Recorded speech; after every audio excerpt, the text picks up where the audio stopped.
Recording just to see how laggy it is. Okay, so since you guys are here, I want you to just tell me how bad the lag gets. I just have OBS running and we'll see, okay? So, I don't know.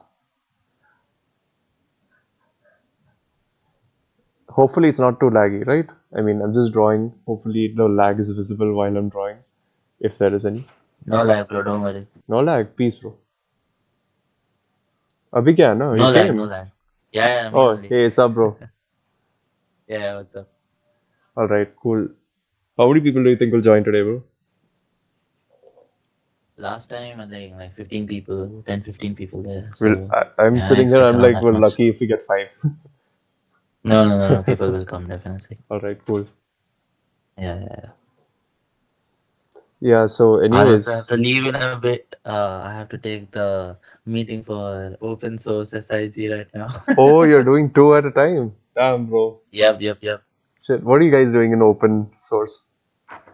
Today is the first session. I have to just tell them like what's a pull request, what are Oh, issues, etc. Yeah, oh, bro, this would be useful for everyone in our group also. I know, right? Yeah, anyways. Yeah, so And I'll be today, here for like 5 minutes. Good luck on your session. I hope it all goes well. thank you, bro. Hopefully, I don't mess it up, bro. I have, No, you won't. I'm so like worried that either I'll go way too much in depth in something that doesn't deserve that much time. Because today I want That to was me see. last time. Uh-huh. That was me on last call. It's okay. As long as people are comfortable, no, How was your it's first fine. session? I didn't get the chance to attend. When I leave, you should ask these people. Yeah, alright. Yeah. Yeah, definitely I'll ask for you. Maybe I'll spend 15 minutes and I'll like kill some time just asking them how Yeah, a vegan session was. I know, right? You should join tomorrow. Yeah. We'll finish, I think, LangChain tomorrow. Oh, finish. Wow, great. Yeah. You're quick, bro. We'll give them a project. Uh-huh. So let's see. Like I'm just giving an overview of all these things, Hmm. and if they have any doubt, they ask me. Not like you taking, whiteboard, writing stuff down. I'm just, yeah, like I already had it. So it's been a year since I like properly got into it. Or I'll put a Right. star here or something. Welcome. Right.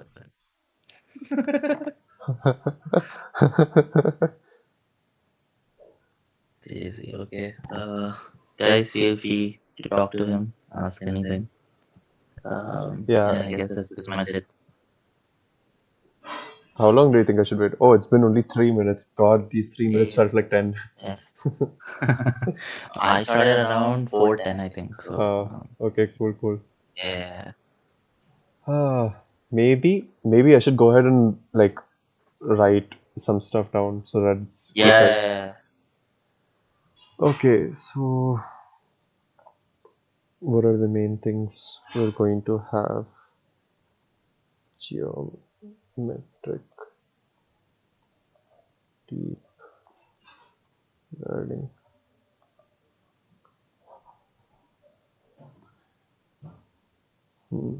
What else?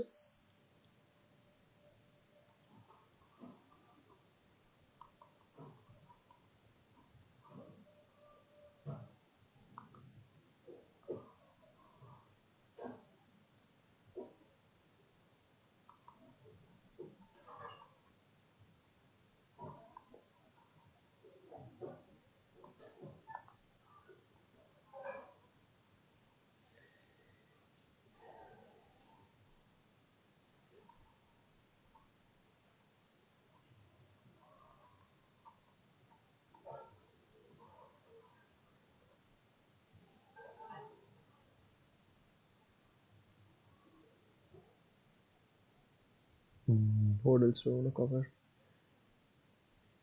Oscar. Okay, cool. And then I'll go directly to, let's go here, and then I'll tell them about.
I believe now.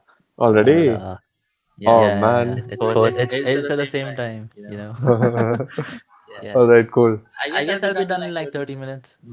If the meeting is still on, I'll join. Alright, cool. Yeah, peace, peace, peace. Alright, see you, bro. Bye bye. Bye bye. Best of luck, guys. In calculus.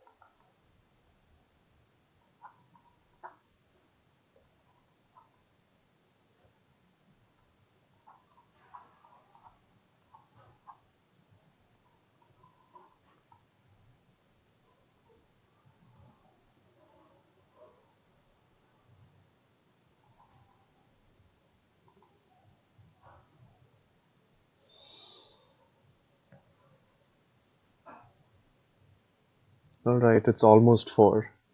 Um, can someone just have a look at the meeting and just tell me the number of people here?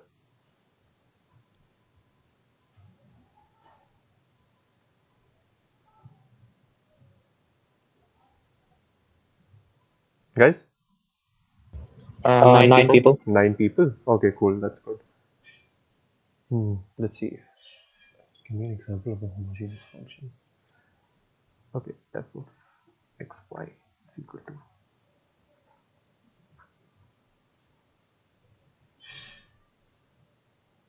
I think this would be some interesting things if I put a square here.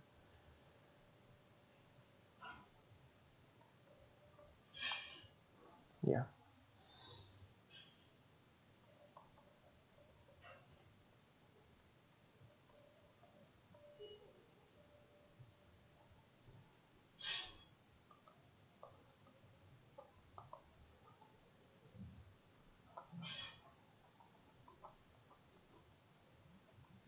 9 people here, huh?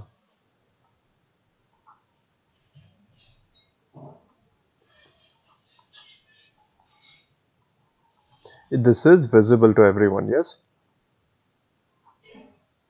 Yes. Okay. Uh, so I'll conclude this with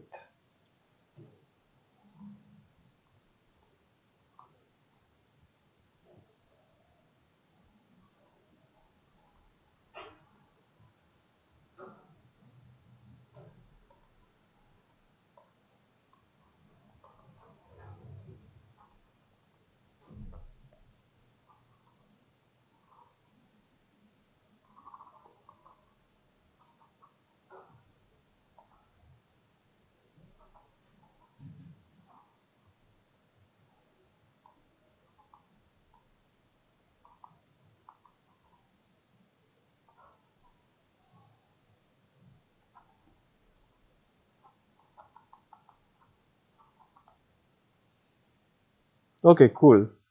Let's see. So we will wait another 5 minutes. I mean, it's 4:02. We may as well wait for 4:05. And 14 people. Okay, this is basically everyone, isn't it? Okay, so I think 3 minutes should be good enough. I have been recording, so that's good because I guess nobody's seen any visible lag.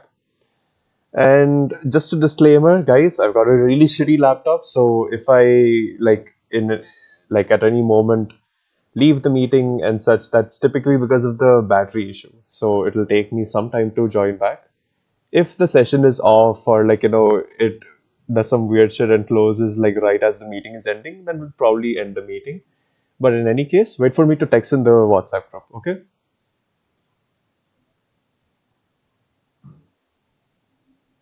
Can I get a thumbs up?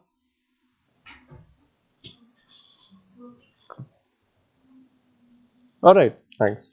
Okay, so 2 more minutes.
Okay, 14 people. I don't think that's going to change anytime soon. So, hello everyone. How are you guys doing today?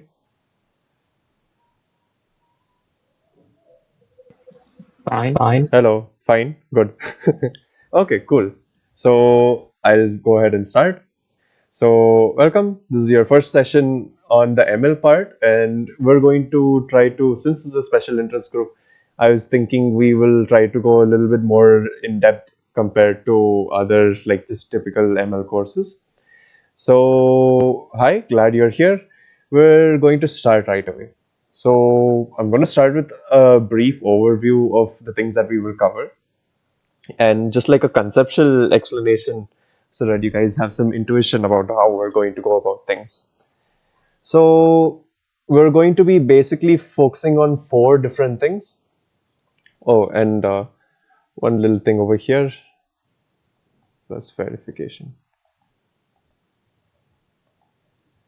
So we're going to be learning about geometric deep learning, and geometric deep learning is this sort of deep learning framework where your data has some sort of symmetry.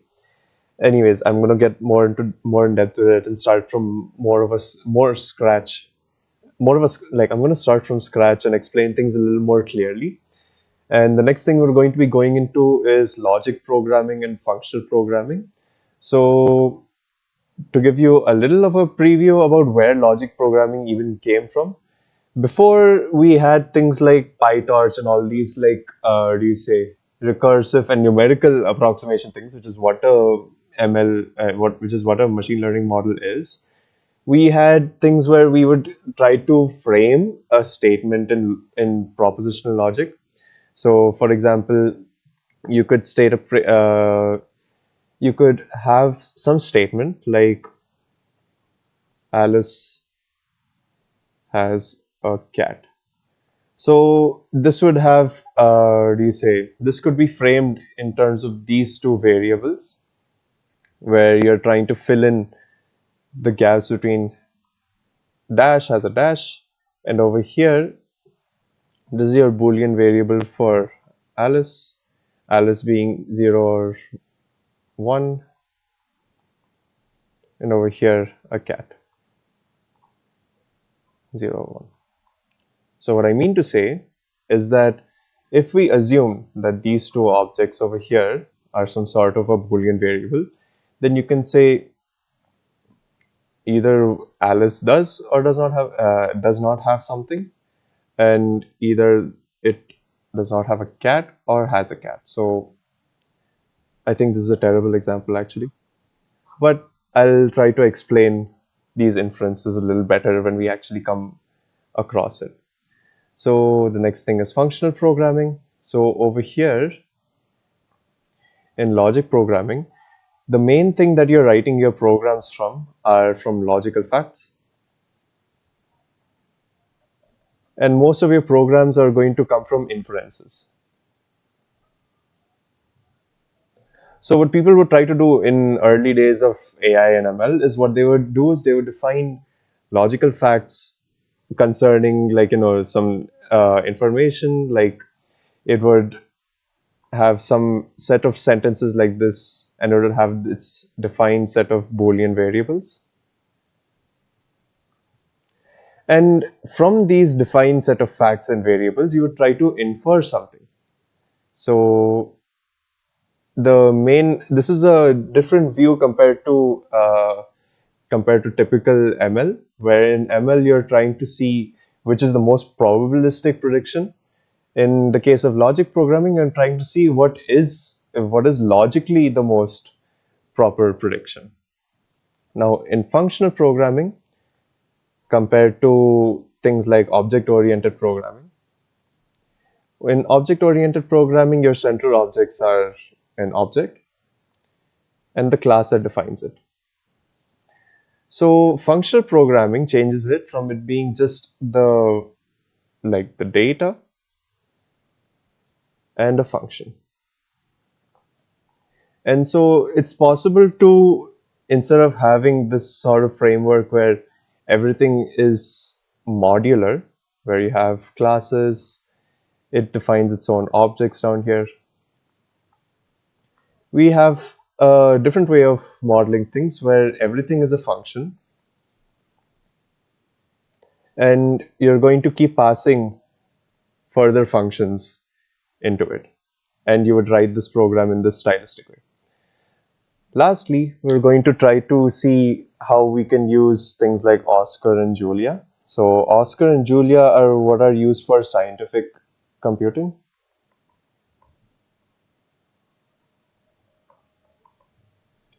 And what they allow you to do is they allow you to use algebraic structures in math, things from abstract algebra,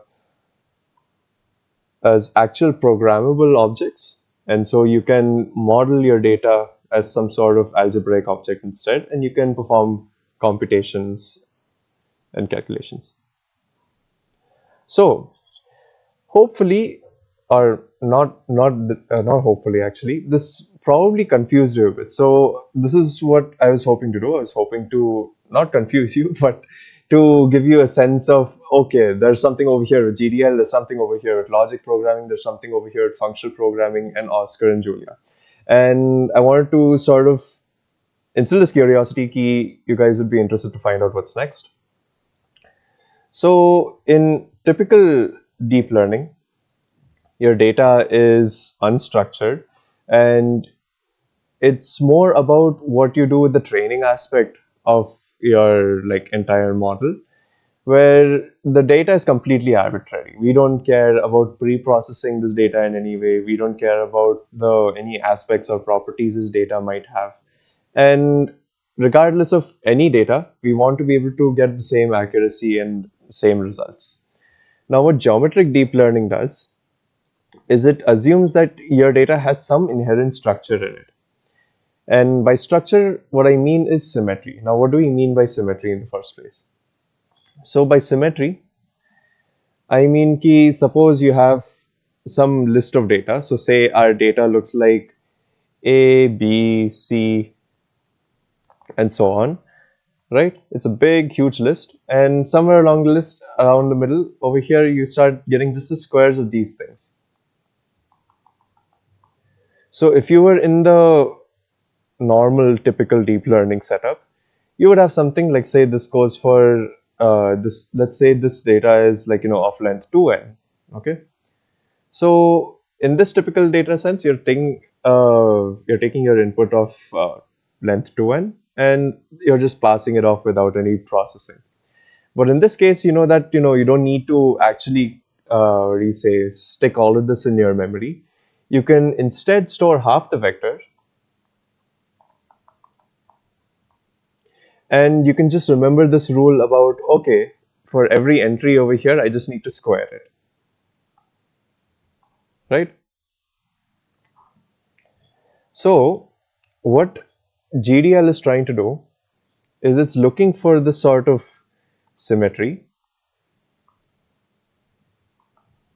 and it's using that to either compress your data or to find out more hidden structures within your data. So in this case, you would think that, okay, symmetry is compression in the sense where if you have some data over here and some data that you can generate without having to actually store that data, then you may as well just store the original data and generate it again using that given rule. So what is that rule? That rule is some symmetry. So over here you have A, you have minus A. They're basically kind of the same thing. The only thing you need to do is multiply everything with the negative sign. And so symmetry can be used to sort of take this and unfold it into a larger original data set. And since what we're claiming is that you take a big data set and you can chop it in half, right? So what you can also do is you can take your original data set and you can double it in size or create more training data.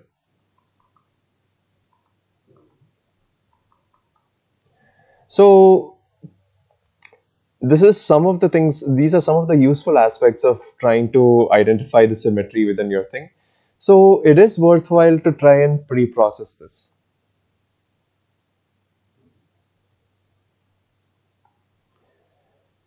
So now I'm going to go and I'm going to explain what other kinds of symmetries or what typical kinds of symmetries you guys could have encountered in, like, real life or other examples. So when we talk about a symmetry, we need to consider the question, what is a symmetry?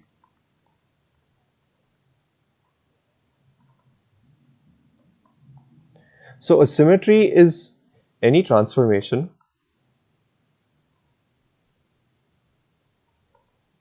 that preserves the structure of your object. Okay. Now what does this mean? If I have a square, then I should, upon this transformation, I should still get a square. If I have a triangle, upon this triangle, I should still get a triangle. Okay. So this aspect of, like, you start with an object, you pretty much get the structurally same object, is what we mean by a symmetry. So consider, like, you just have some arbitrary square. If you rotate it by 90 degrees, it's still a square. That doesn't change anything about it. So this 90-degree rotation is an example of a symmetry. It's some transformation taking this point to this point to this point to this. But regardless of where your points are taken, it still results in the same square. Over here, consider a rotation of 120 degrees. This point goes over here. Oh no, 120 is over here. So this point goes over here, this point goes over here, and this point goes over here. But in the end, it's still a triangle. So this aspect of preserving structure is what is most important to understand about symmetry. Now, suppose you have some permutation. Say you have some numbers 1 to 3. Now, if I have this as some permutation, so this is some arrangement of the numbers 1, 2, 3. If I switch places between these numbers, then it doesn't change the fact that this is also a permutation. Similarly, if I again switch numbers, it doesn't change the fact that this is again a permutation. So over here, the act of permuting or changing the orders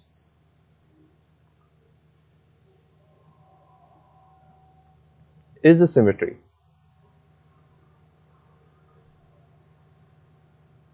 So if you had some, if your data, suppose, was concerned with squares of various sizes, then if I had one data over here that had the coordinates of this square, and I had just the rotated coordinates of this square, then I need not bother storing the rotated thing.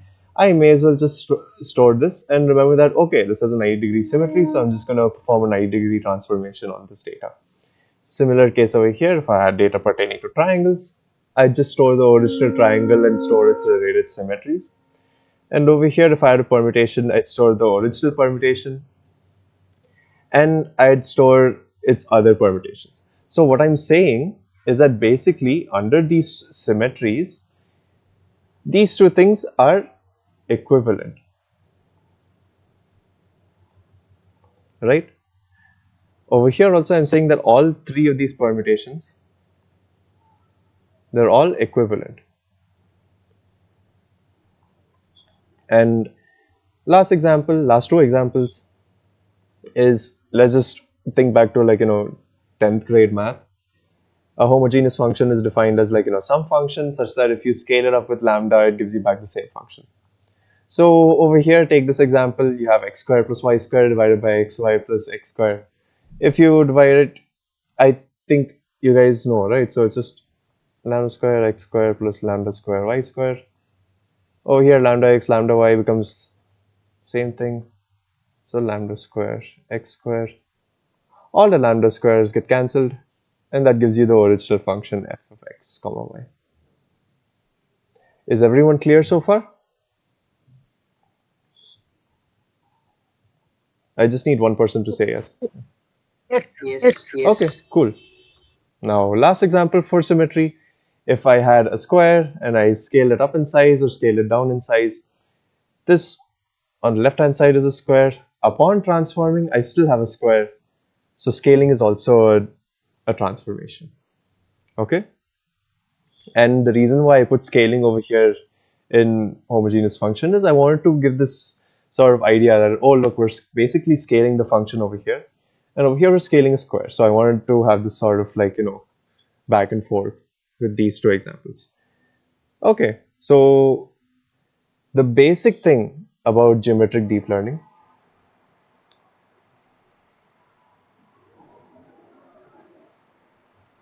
is you're going to build your neural networks to respect the sort of symmetry.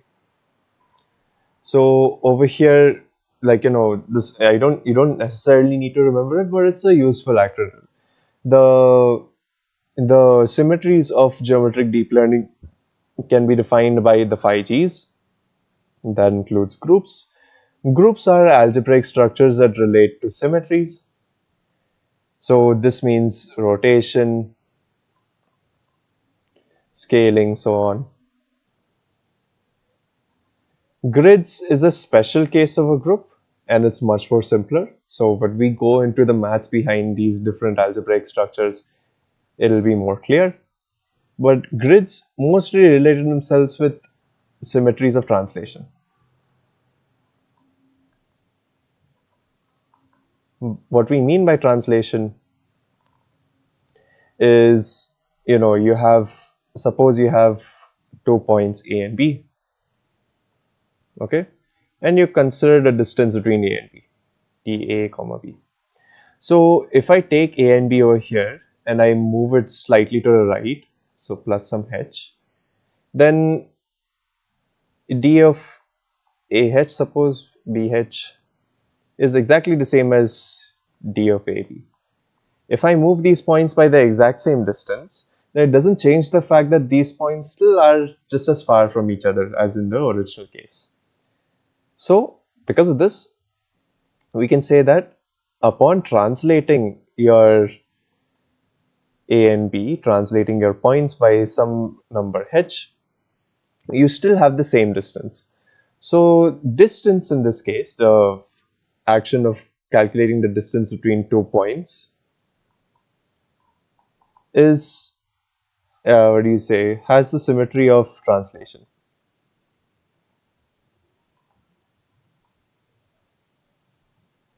So this special case of a symmetry is noticed in grids. Now graphs we all know.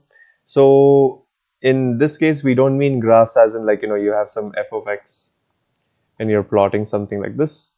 By graphs, what we mean some pair containing vertices and edges. You define a set of vertices and you define the edges between them. So when you model your neural network to respect the the symmetries associated with a graph, you get graph neural networks. And this is more of a well-known example. So graph neural networks are very well known. Close to graph neural networks, we also have convolutional neural networks. Neural networks pop right out of grids. And so the point that I want to bring, I don't want to spam you guys with acronyms and have you guys memorize these algebraic structures. But what I want you to notice is that any sort of improvement from your original neural network is a result of studying the inherent structure inside your data.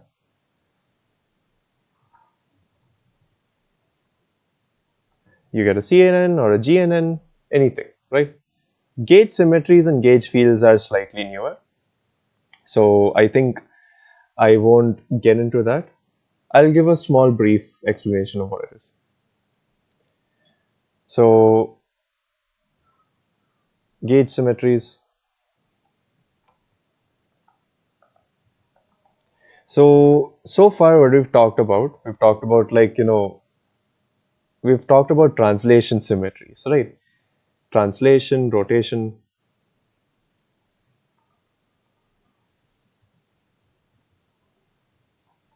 scaling. What else have we talked about? Permutation, but permutation is not going to be relevant here. So basically, I want to talk about these three things. Now, what you'll notice is that when I talked about the distance being the same between 2 points, I sort of assume that this is on a flat plane, right? And this thing is very trivially true. Like, it's sort of obvious. Okay, if I have 2 points A and B over here, and if I move it around by some h, so I get the points here now. Very obviously, the distance is not going to change, right? So in this case, sure, translative symmetry seems to just fall right out without any actual, like, we don't need to worry about it because it seems obvious. Similarly, if we rotated it or if we flipped it, switched places with A and B, in both these cases also, the distance, since we're rotating both of them by the same aspect, the distance is preserved. So this satisfies rotation as well as swapping. So what I want to bring to your attention is that over here we've assumed that this is basically a flat plane. That we're assuming, and we're calculating distances as though it's on a flat plane. Now assume that you had a curved ball, something like this, okay? So not a proper curved ball, but something like this. So now let's just construct that same example. I have some A and B, and I'm trying to calculate this distance now. Now very clearly you can see that if I moved these things along this curved surface, you'll see that instead of A just simply going in this direction, it's going to follow along this direction because it's following the grid on this line. So A is going to wind up here and B is going to wind up even closer over here. So what I'm giving you an example of is some case where translation symmetry is not held. So over here, if I take d of AH comma BH, distance of AH comma BH, it's much less than the distance between A and B.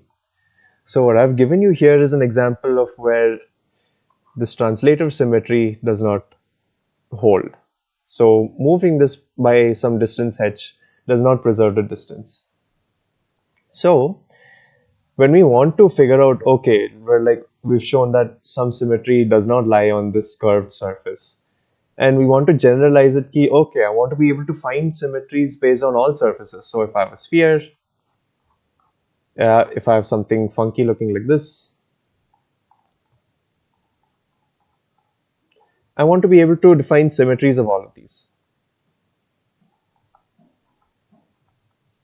So that's where gauge symmetries come from. So gauge symmetries take some arbitrary manifold or surface, and it spits out your corresponding symmetries. So this gauge symmetries are very useful when it comes to models that make sense out of scanned data. So if you have some scan data of, suppose there's a sensor over here, suppose there's some curved object like this.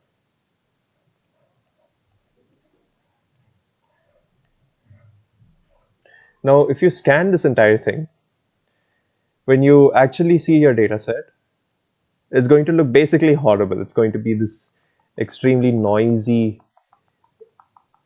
shell of your data, and looking at the data without any sort of additional framework is going to be quite difficult because you're not going to know how to make sense of this thing. You don't see, since all of your data is points, you're not going to be able to see any smooth structure as you see over here. Instead, you have this noisy, discrete data set which you're forced to make sense out of. So in this case, it's useful to know the gauge symmetries around a point, around this manifold, and seeing how these symmetries change and whatnot. And so that's why gauge symmetries are important. Okay. Again, so you don't need to remember all of this because we're going to learn how to use these things. Hopefully none of you guys are holding pen and papers because I just want everyone to have a visual understanding of what's there. Okay, so we've looked at gauge symmetries. Gauge fields are slightly more complicated, so we won't delve into that. But let's say this generalization. So gauge symmetries are generalization so that you can have it on any arbitrary manifold, right? So if you wanted to generalize this generalization, then you get gauge fields, and they're only relevant in physics. So we won't need to delve into that right now. So now let's go into formal verification.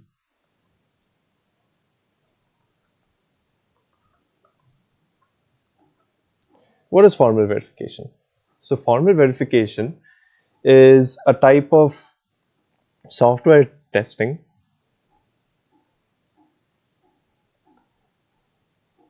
or specification where you take your software, say you have some large code base, and you translate it into proofs about its correctness.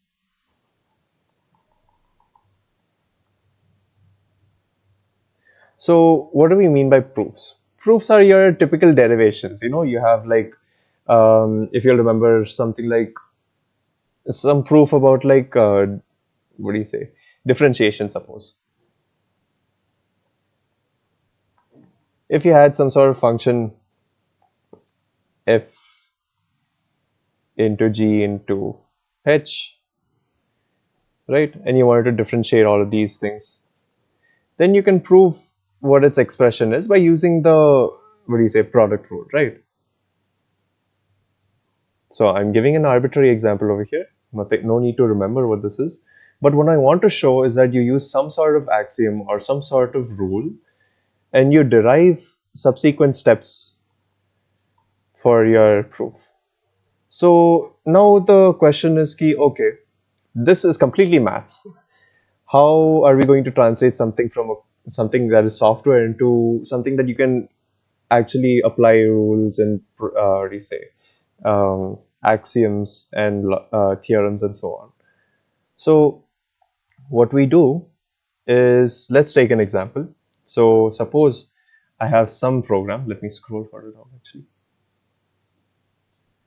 Suppose my program is this, okay? So def some tree or graph. Let's take a tree actually. It has its vertices and edges, right? And let's draw a visual example over here. Okay, so let's just initialize the vertices and edges, and let's have some function over here, some arbitrary function that says, oh sorry, that says some function taking the mirror of your original tree. So what it's going to do is it's going to what do you say, flip your tree along some central axis, and it's going to spit out its mirrored version. So return flipped tree. So I'm not going to write everything in detail like how we implement this, because like, you know, it's going to be tedious for a 5-minute example. But what I hope to show is that this is a program, right? I mean, this is basically it's basically a sad excuse of a program, but in some sense it is a program. You can look at this, and if you know how to implement these steps over here, you can write something in C, Python that does observe these functionalities. So what we're going to do is we're going to start writing proofs about this. So what do we have here? We have some object, some tree over here, and we have some function mirror. And we want to reason about these two things and see how they act. So what does formal verification do? Formal verification is completely completely concerned with the correctness or provable correctness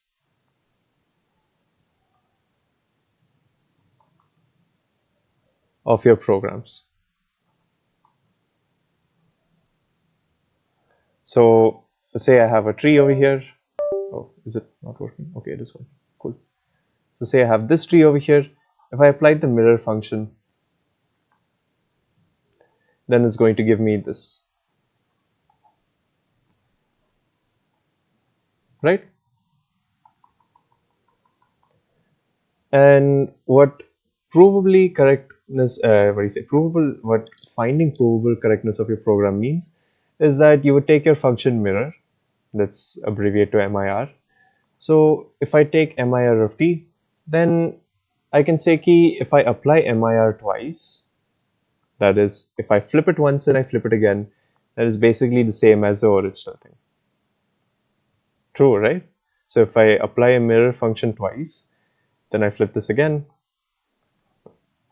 I get the same tree as the original.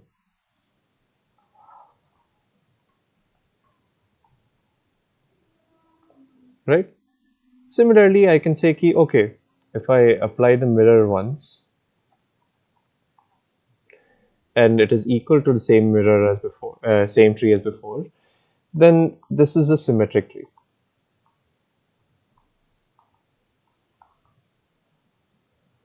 So far, does anyone have any questions?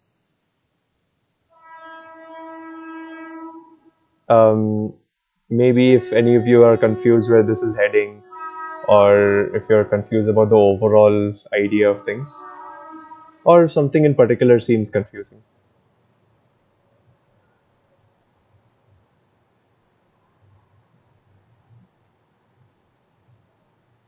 Anyone?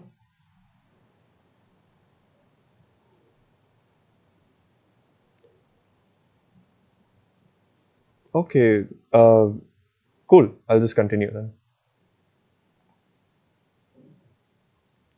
So, right, okay. So, in some sense, we can all agree that your neural network is simply just a program. However, it's a highly deterministic, probabilistic one.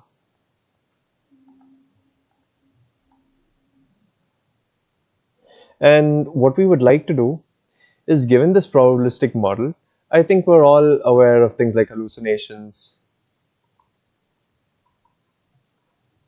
false data and sources.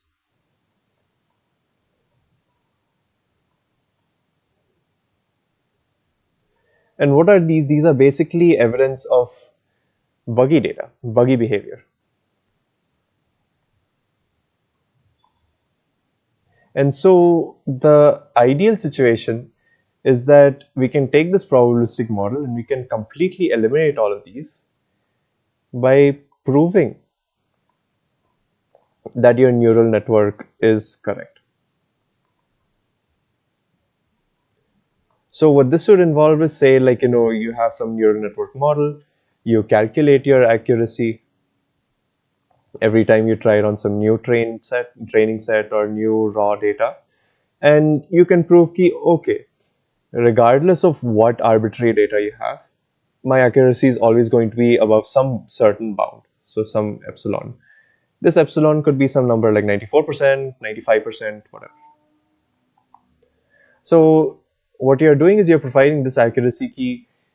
I can prove that my neural network, when I reason it about in this manner, is always correct by 94% or 95% and so on.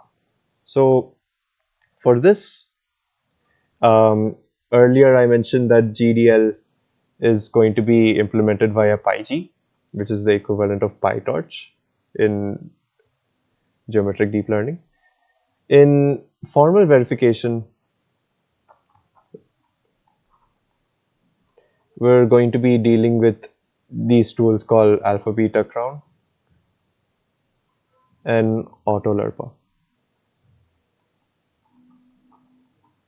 So these are tools that you can take your model that's defined in PyTorch or any other arbitrary machine learning framework, and you can write a specification that proves that everything is correct. Okay. Now this is done with formal verification, and here's some advanced topics that we can touch within the GDL portion of our course. So within GDL, there is a further extension. So in GDL, we saw that there are the 5Gs, right? And these are all some manner of algebraic structures.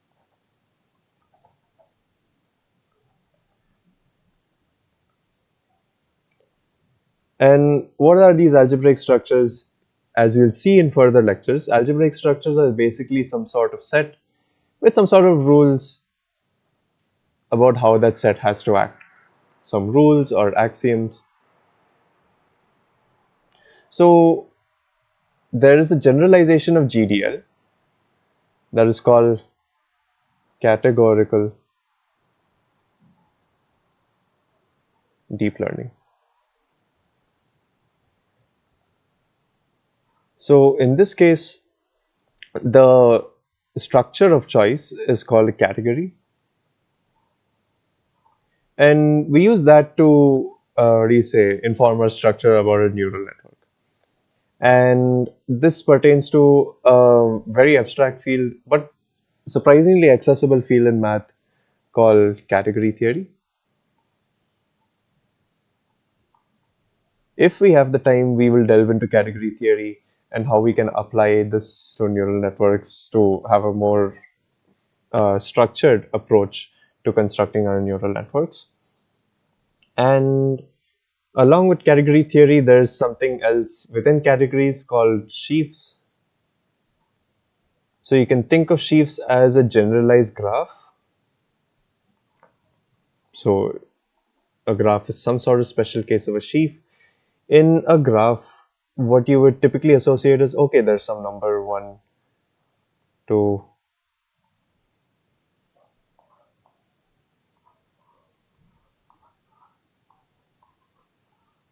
right? So with each vertex, you can associate some value at each point. And this is how your typical data structures are found. However, you can generalize this so that you have a collection of data values at each node instead of just a single data value. So within data structures, there is a further generalization. So you have some sort of tree.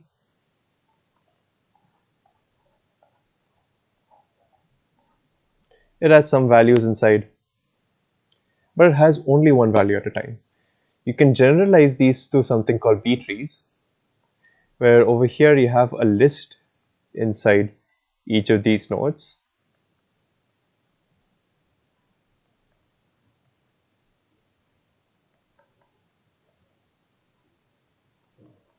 And you can further generalize it so that over here these nodes don't need to be the same size or same type.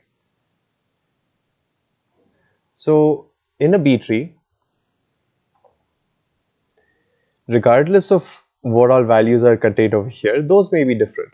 However, it has the same size and same type. In some cases, you may not even care about your size, but it definitely consists of numbers. Over here you had numbers, and over here you have numbers as well. Now, in the case of a sheaf, you can have basically any data type you like, and it need not be finite or something. So you can have the real numbers over here in one node. You can have complex numbers over here in another node. You can have just regular integers over here, and so on. So this constant extension from one special case to a more general special case to an even more general special case has their own corresponding neural network architectures. So in a tree or a graph, you can construct a graph neural network. B trees haven't found much use yet because people do not care about B trees besides in things like file allocation, so they skip directly into sheaf neural networks. And so this is another advanced topic that we may look into. To learn about sheaves, we're going to have to delve into a Python library called PySheaf. And so when we start delving into PySheaf, we're going to look at how to define cells and stuff in this. And then we're going to construct a neural network with this. Okay, cool. So What is left? I've talked about PySheaf, I've talked about neural networks, categorical deep learning. Okay, cool. So this is the extent of deep learning.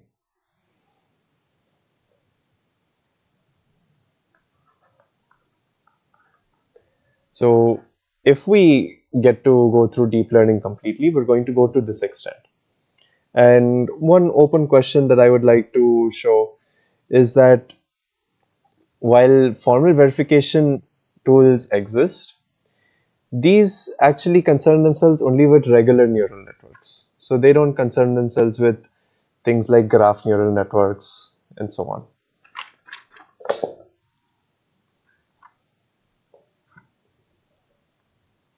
Okay, give me 1 second, guys. My cat is trying to get on my laptop. Okay, cool. What is next? Okay, so geometric deep learning ends over here. Now let's go have a look at logical programming. Logic programming.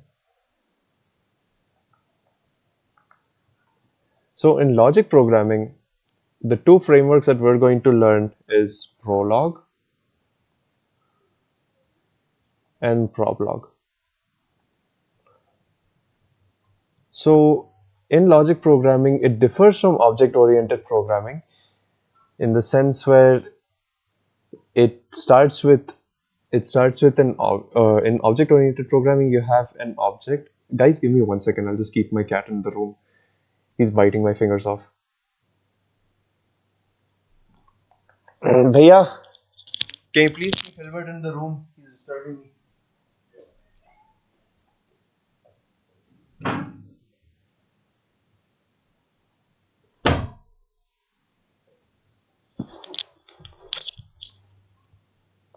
Okay, sorry guys. Anyways, so you have Prolog and Problog, and what Prolog is that in typical object-oriented programming, you have your object and you have classes. So you have some class over here. You've defined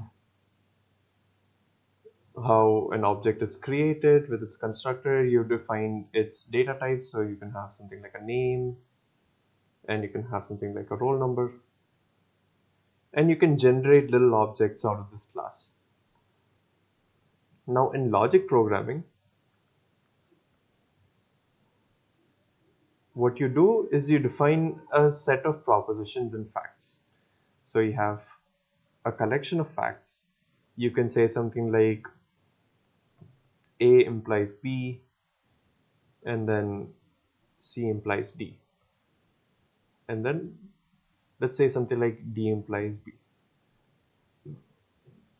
So each of these A, B, C, and D, A, B, C, D are all Boolean facts, Boolean variables.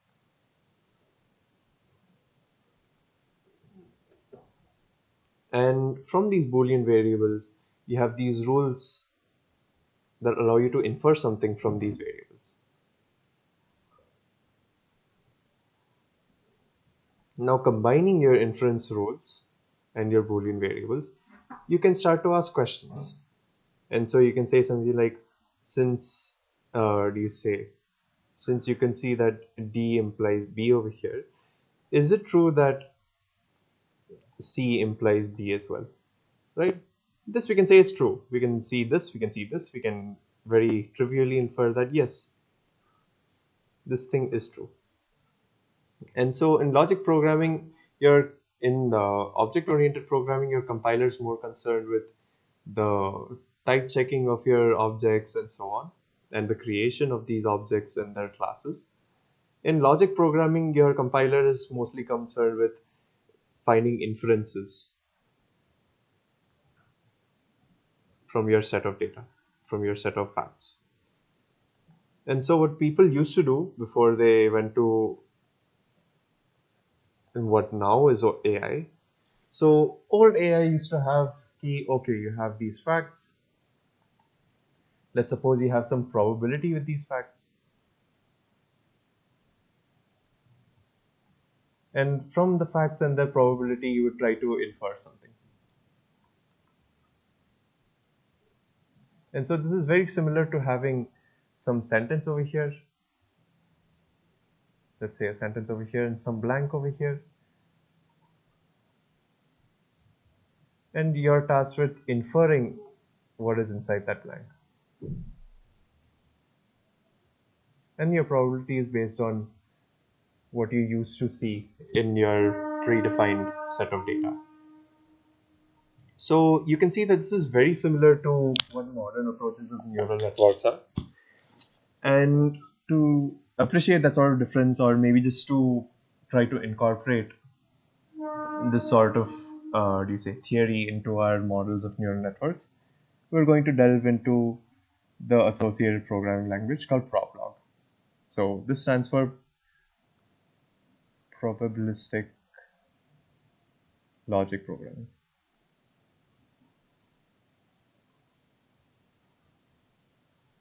And we're going to try to combine this with our typical neural networks.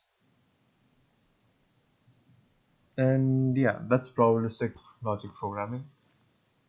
And lastly, functional programming and Oscar. So I have a grand total of 10 minutes left, so I'll try to finish everything in that time. So functional programming.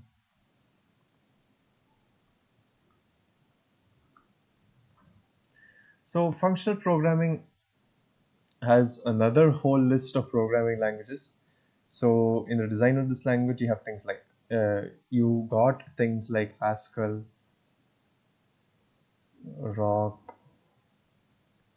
Agda, and Lean. So the one that we'll be focusing on is Lean 4. Lean 4 is a programming language used for proving mathematical theorems. And it also happens to be a functional programming language. So what we're going to do is we're going to learn a bit of Lean.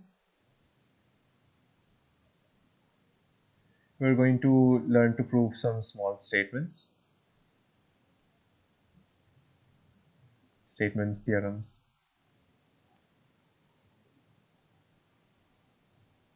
And then we're going to circle back into formal verification. So Lean is like, similar to what we talked about in the formal verification section. I mentioned how you can have some given program, right? You can have a class associated with it, you can have a function associated with it, and you can initialize it and so on. So what you would do is you would implement this in Lean, and then you would write proofs like this within Lean. So instead of writing it in C and Python and independently verifying properties like this, you would implement the entire program inside Lean, and then you would start proving theorems about those functions. So Lean, since it's used for proving mathematical theorems, in maths, what do you have? In maths, you have some sort of theorem over here. Like, say, for example, something very trivial, like a plus b is equal to b plus a.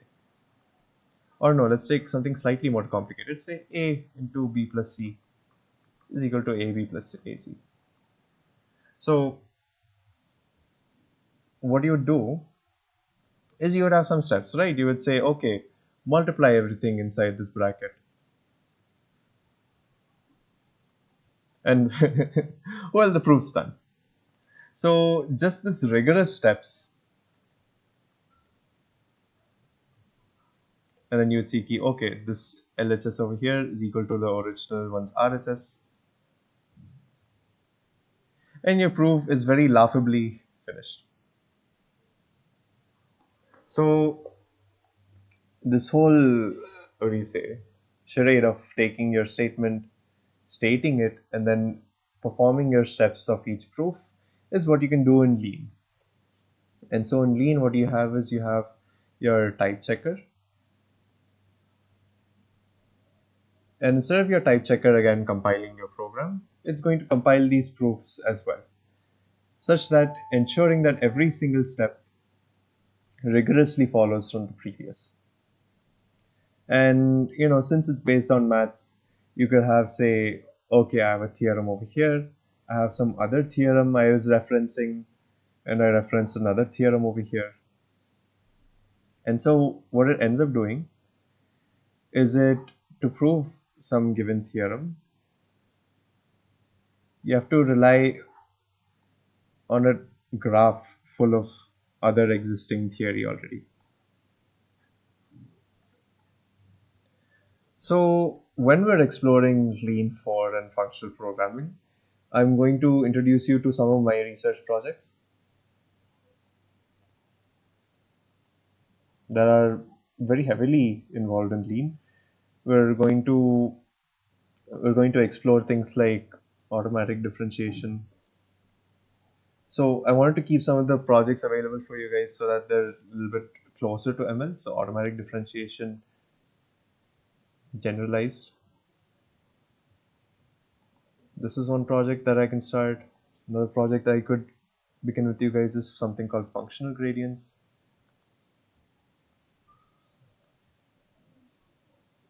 And the last one is tropical neural networks. So when the time comes, I will give more in-depth explanations about each of these projects.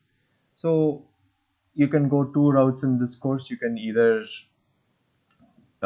start your own project, or hopefully some of you can come and select a handful of these projects and begin working on them.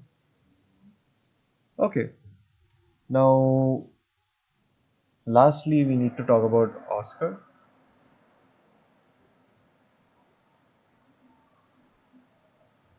So what you do in Oscar is, I'd like to recall the 5Gs that we saw in GDL. And what were those 5Gs again? Arbitrary algebraic structures. So they could be basically anything, like a grid, a group, all those things that I mentioned earlier. It could be any one of these algebraic structures. So what Oscar is a computational algebra system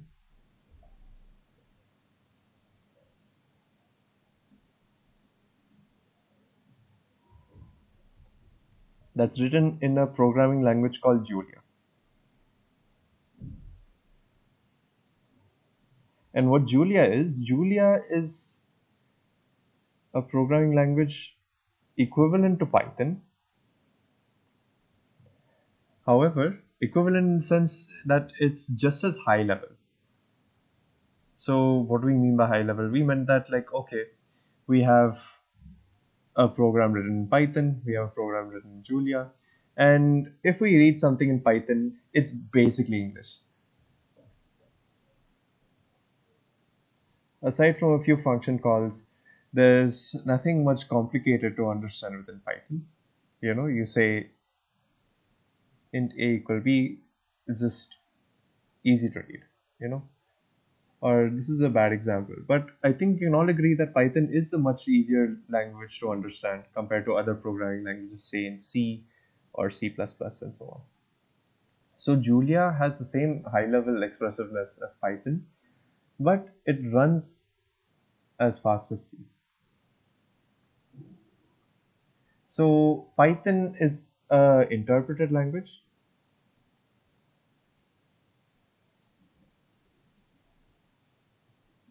And the thing is that because of it being an interpreted language, it is both very easy to write but exceptionally slow to run. So compare it to something something like C, for example, or C++.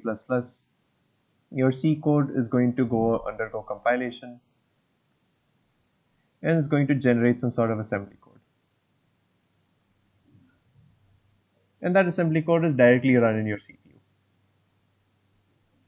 So I don't mean to give like a small lecture in the compiler design, but what I mean to say is that most languages that are out there are embarrassingly faster than Python.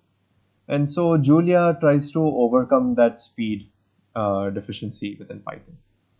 So what comes for free is that you have this computational algebraic system called Oscar.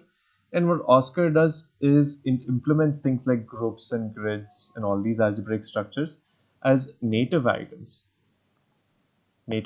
objects, and so on.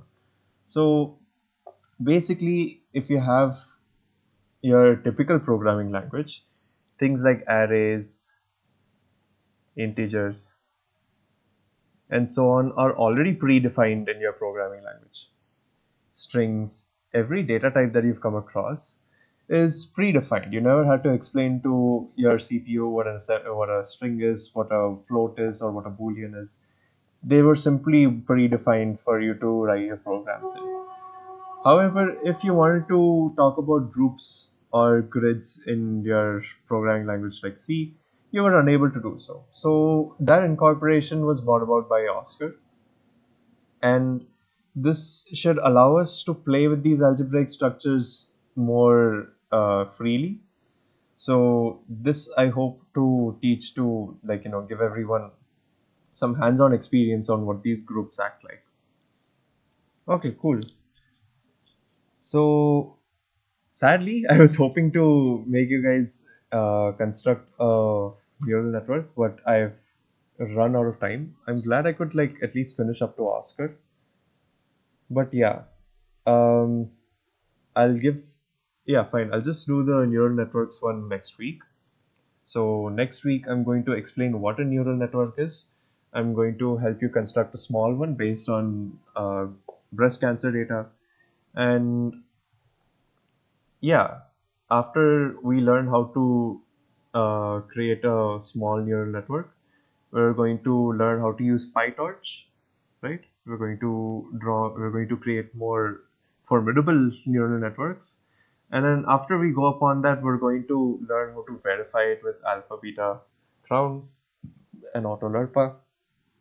Then we're going to go into geometric deep learning. We're going to learn what those neural networks are.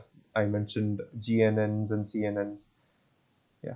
So we're going to actually face these neural networks and understand how basically under this GDL framework, these frameworks fell out for basically free.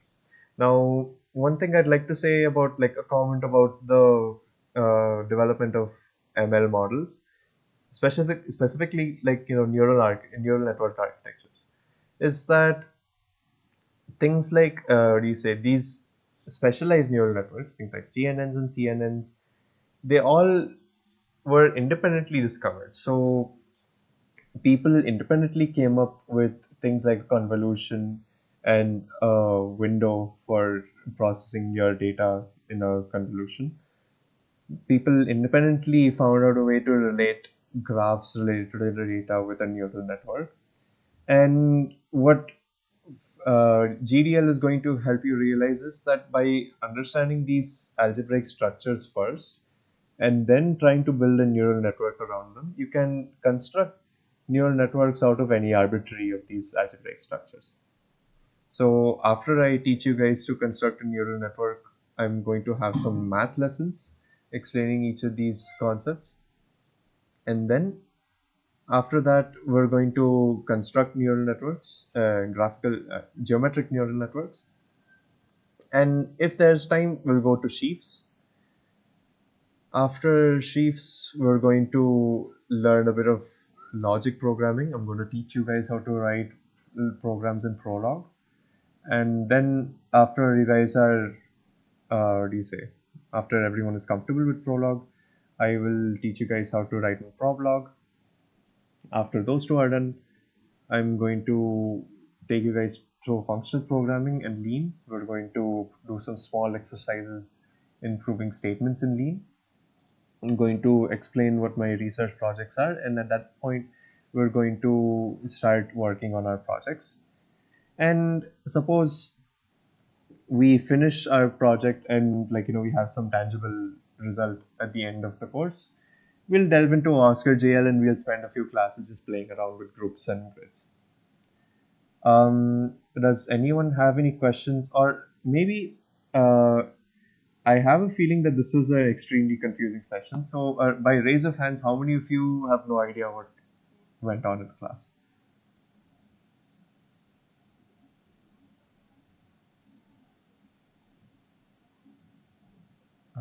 Has my presentation been working? Hello? Okay, Ayush.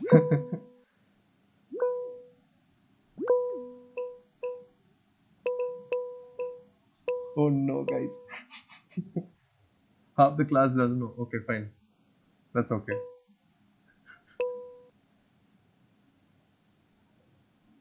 Okay, that was a terrible overview then. Okay, in any case, we'll go more in depth and we'll actually understand things from this ground up. Uh, yeah, next class we'll create a neural network and we'll train data on it. So thank you all for joining. You can leave now. Thank you. Thank Thank you. you. Thank you. Thank you. Thank you. Thank you.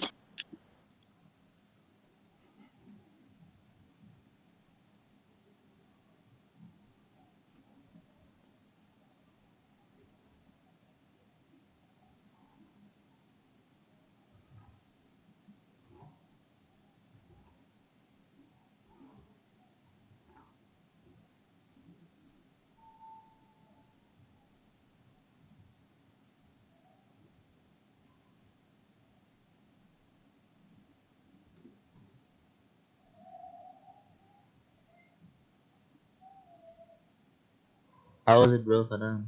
How was it, Terrible, bro, bro. Farhan? Apparently half the class didn't know what I talked about.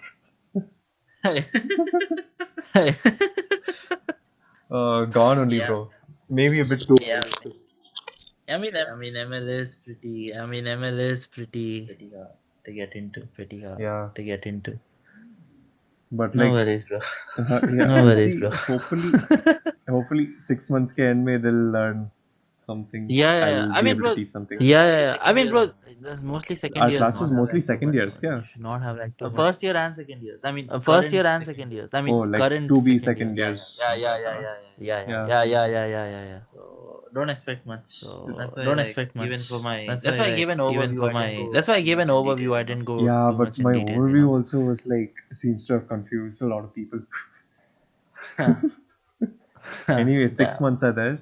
Yep. These are three or Yep. four Yep. topics, We have so time. each It's okay. topic can take 2 months. Yeah.